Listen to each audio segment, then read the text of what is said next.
So guys, good day to us all po ulit. Continuation po. Bali, Season 26 po, WWTH, Part 4. Part 4 na po guys. Sana po mapagtyagaan po talaga ninyo na makakakita ng content ko na to. Na umpisahan mula Part 1 hanggang final part. Maiksi lang po to, halo-halo po to guys. Mga importanting added booster po para tumibay pa yung faith natin sa ating Panginoon. Mag-ingat po tayo palagi guys. Be aware, be steadfast in our faith. Be ready, kahit papano maging ready po tayo.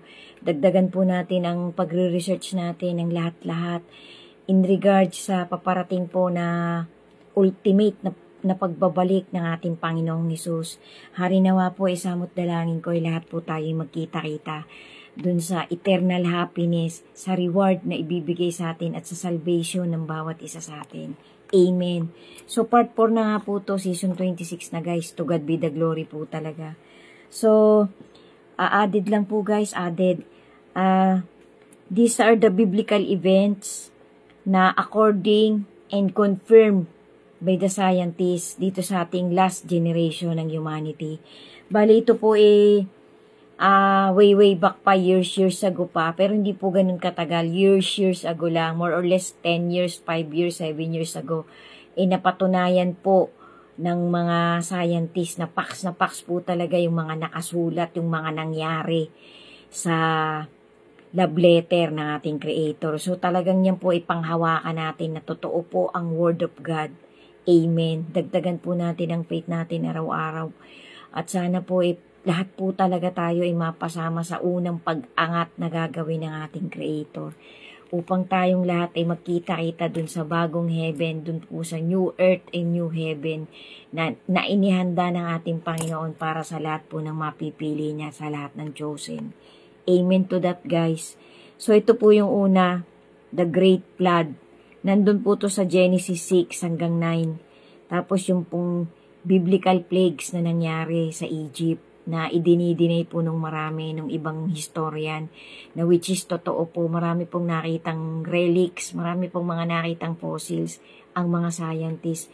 Pinatotohanan po to, confirmed by the scientists and according to scientists.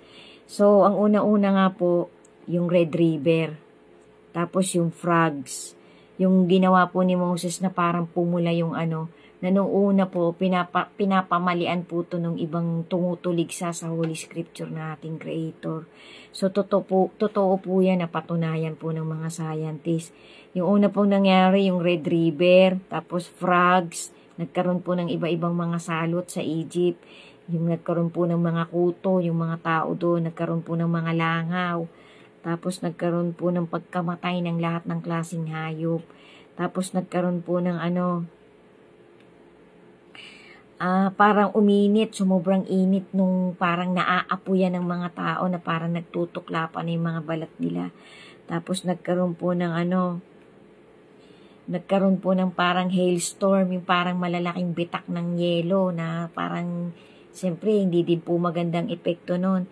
Tapos nagkaroon po ng locust. Tapos nagkaroon po ng 3 days ng darkness na maaari pong mangyari ulit dito sa climax ng ng tribulation. Nagawan ko na po yan ng content. Ito nga pong sinundan nito. Yan po andyan po yung 3 days of darkness na mga dapat din nating tandaan. Tapos yung pong yung every firstborn namatay. Yan po yung 10 salot na nangyari sa Egypt na nung una po ay idinidinay ng mga historian. Tapos napatunayan po ng mga scientists na nagkatotoo talaga. Napakarami pong mga documentaries. Tapos ito po yung isa pa, yung pang-apat. Sun stand still. The sun stood still and the moon stopped till the nation avenge itself on its enemies. Ito po yung nangyari kay Joshua, ay nagkaroon ng eclipse. Pax po yan, nangyari daw po talaga yung eclipse nung unang panahon. Tapos ito pa po, Sodom and Gomorrah destruction. Nasa Genesis 19 po yan. Natuklasan po nung 2006 na nagkaroon ng excavation sa Jordan. nakita po yung mga relics na naiwan, na may mga civilization po talaga dun sa Sodom and Gomorrah, nakita po ng mga scientists. Tapos yun pong nagpapatunay nga po yung po kasing Sodom and Gomorrah, parang po yan, magkakatabing bansa ngayon sa panahon natin, yung Syria, Siberia, Iran, Iraq, Egypt, and Persia. Yan po yung Sodom and Gomorrah noong unang panahon. Tapos yung pong Tower of Babel, number 6, Tower of Babel, na makikita po sa Genesis chapter 11, yung Tower of Babylon. Yun nga po yung gumawa sila ng napakataas na parang skyscraper, na gawa lang po sa bricks, na nagalit ang Panginoon na ang mga tao ayaw nilang maghiwa-hiwalay. Sinira po ng Panginoon, pinaghiwa-hiwalay, nagkaroon po ng iba-ibang language. Iniba po ng Panginoon ang salita ng bawat tao nung panahon na yon. Napatunayan po yan ng mga scientists na nangyari talaga. Tapos yung pong nangyari kay David and Goliath. Tapos nung 1993 daw po, may nakita dun sa North Israel na mga ginamit na yung parang mga spear, yung parang mga espadang ginamit at sibat, na napakalalaki, napakahaba na talagang ginamit po nung may mga lahi din po si Goliath na malalaking tao eh. Tapos yan po yung nagpapatunay nung 1993. Nakita po nila dun sa North Israel, yung lugar talaga ni Goliath. So napatunayan po ng mga scientists. Tapos yung pangwalo po, yun nga pong nangyari kay Adam and Eve.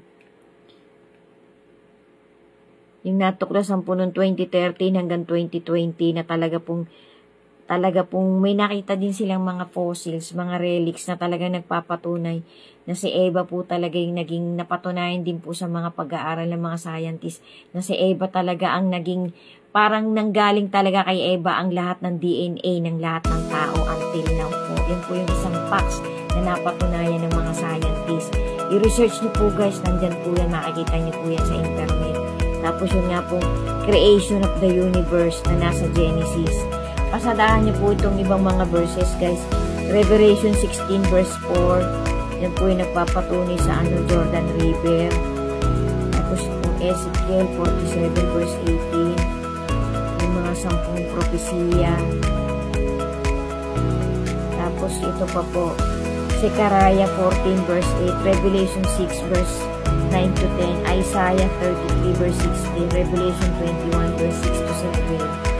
Tapos Matthew 6 verse 13, Revelation 13 verse 16 to 18. Guys, po, napakarami po naglalabasan ngayon talagang mga facts na talagang pa-intense po ng pa-intense, na inilalabas po lahat ng mga gumagawa ng documentary na talagang pinatototohanan po mismo ng mga scientists ng generation natin, na facts po talagang mga totoong propesiya ang nakasulat sa Holy Scripture. Sundan niyo pa po guys, may dadagdag pa po ako. Thank you so much po sa inyong lahat. Magtumibay po talaga tayo guys, patibayin po natin ang faith natin sa ating Creator. Faith is the completeness of hope, love, and good deeds. Thank you po sa inyong lahat na magtatapos ng content ko na to. Bali part 4 na po to ng season 26, What is Written Truly Happened. Sundan niyo pa po yung susunod. Maraming salamat po sa inyong lahat. To God be the glory po, si God na po ang bahala sa bawat isa sa atin. Amen.